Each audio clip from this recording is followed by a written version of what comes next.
Yeah, it's fine. It was fine. It was really fine. Anyways. Hey everyone. My dryer. Jeez. In the background. Okay. Hey everyone. Welcome back to Couch Conversations with Sasha Love. I'm your host, Sasha Love, and today we are going to have a chat about having a positive mindset. Now, before I dive into that conversation, I actually wanted to put in a quick plug again for my podcast, Couch Conversations with Sasha Love, available both on Spotify and Anchor. I would love for you guys to check it out. I don't want you guys to miss any of the good stuff, and definitely feel free to leave your feedback and comment after you've taken a listen. So, without further ado, let's go ahead and get started. Pop your melanin, girlfriend. Pop your melanin. Pop your melanin, girlfriend. Pop your melanin. Girl, you black, and you beautiful. Girl, you black, and you beautiful. A positive mindset. If you're anything like me, you've probably been on social media like Instagram or TikTok, and you've realized this recurring theme of having a positive mindset. We've seen coaches, we've seen programs, mentors, squads, so many different organizations and groups and entrepreneurs presenting different programs and things that can help us maintain and achieve this positive mindset or achieve the life that we want. But what actually is a positive mindset? Is it always being happy regardless of what's going on in your life? Is it always having a positive spin for every situation that you're facing? Is it rejecting all negative things as much as you can so you can focus on the good? These are all good questions. And so far in my own journey, what I have realized to be the true meaning of a positive mindset boils down to three things for me. Number one, understanding and embracing fundamental truths about me. Number two, leaving space and room for me to grow. And number three, being honest and real with myself in how I interact in life and how I choose to move and breathe in life, and also in terms of how I reflect on my life. So let's dive a little bit into that. So the first thing I mentioned was understanding the fundamental truths about me. In life, there are going to be countless experiences that we face, positive, negative, somewhere in between, tragedies, traumas. We'll experience a lot of things. And a lot of our life experiences have shaped who we are today, as well as our perspective about life. And sometimes if we continue to allow all these experiences to kind of shape how we see life, who we are, where we are, it can get kind of confusing and a little bit destabilizing to really know who we are, to really maintain a mindset that will help us walk into a positive future or a healthy future. So what has been helpful for me is holding on to some fundamental truths. And there are two fundamental truths I'm referring to. Fundamental truths that are true regardless, across the board. I'm God's daughter, I'm loved, I matter, I'm here for a purpose. Fundamental truths. And these are truths that may also extend to other people as well. Because to an extent, everyone is loved by God. Everyone is created by God. Everyone has a purpose. Everyone's here with intention. So no one's here by accident. So these are things that are fundamentally true for yourself, for me, for you, as well as everyone currently living. And then there are unique truths to you, to me. I am passionate about women's health and how that affects not just physiological health of women, but their mental health, their emotional health, their spiritual health. For someone else, they could be passionate about interior designing and how the flow of a home can promote healing and growth and a healthier family dynamic. For someone else, it could be, I love and I thrive in an environment where I'm cooking and I'm serving people who may not have a nutritious meal that day or that moment or for that hour. Regardless of what it is, these are truths about who you are. It could be as simple as what you like, what you don't like. It could be your own core beliefs. You believe in fairness. You believe in being kind to others. You believe that there's good in people. You believe that love is fundamental to all things.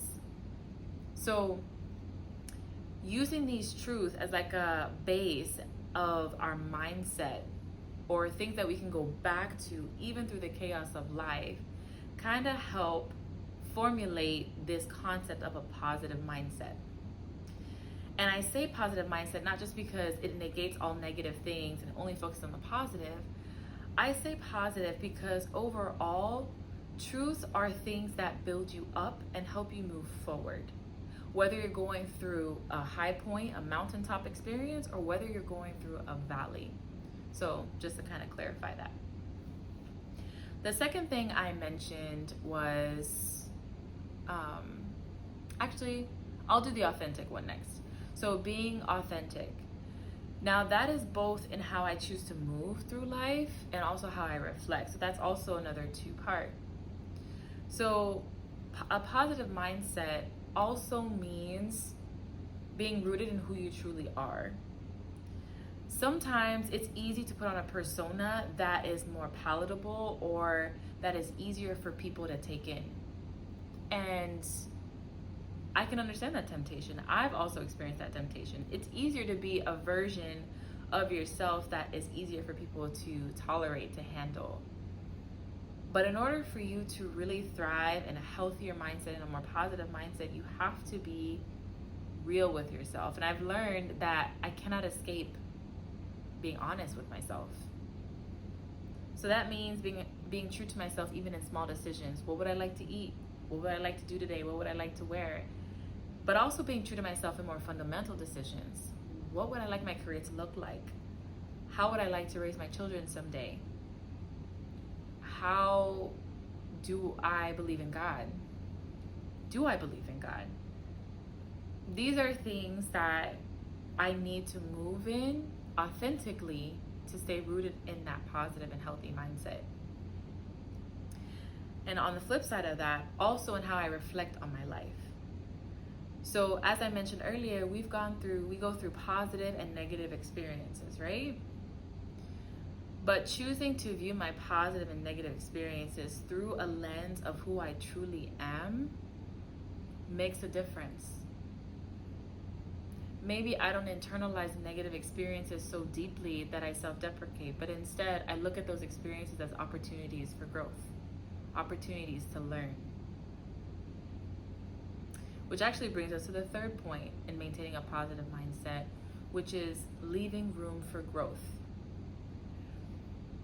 For me personally, I have come to understand that a positive mindset doesn't mean that I have this rigid belief about my reality, about what I'm capable of doing, and that it'll never change. In fact, while I'm holding on to the truths about who I am, while I'm being authentic and real, I'm also leaving room for growth and change.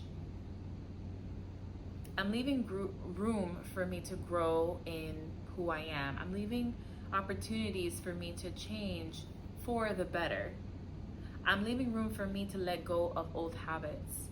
I'm leaving room for me to embrace my journey of embracing new habits, of learning new habits, of implementing new habits, of learning to do things differently.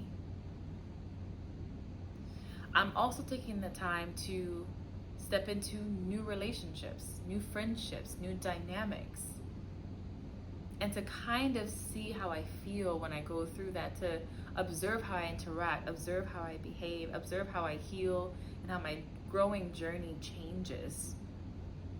Leaving room for that is very helpful and very healthy, and it's also essential to maintaining a positive mindset about who I am as well as how I perceive my life. So there are definitely a lot more layers to this, but hopefully it kind of gave you an idea of what is a positive mindset. A positive mindset for me, in essence, is how I choose to view myself and others in the context of what I experience through life, both in the past and in the present, both positive and negative. And the way I view those things is based on the truth, fundamental truths of who I am, and the unique truths to me, to who I am. Choosing to live authentically and reflect on my life authentically, and also leaving room for me to change and grow and to essentially accept the fact that I'll make mistakes, that I'm still figuring things out as I move through this whole thing called life. So what do you think? I know it's kind of a lot of information thrown in there, and maybe I can do another video where I can expound on it, but let me know what you think about a positive mindset. What is a positive mindset? And maybe also in another video, I can talk about how to implement that, what that actually looks like. But leave your questions below, leave your thoughts below, and I would love to engage with you and see what your thoughts are on a positive mindset and how you implement that. So until next time, take care. Thank you for being here with me today, and I'll see you again soon. Bye.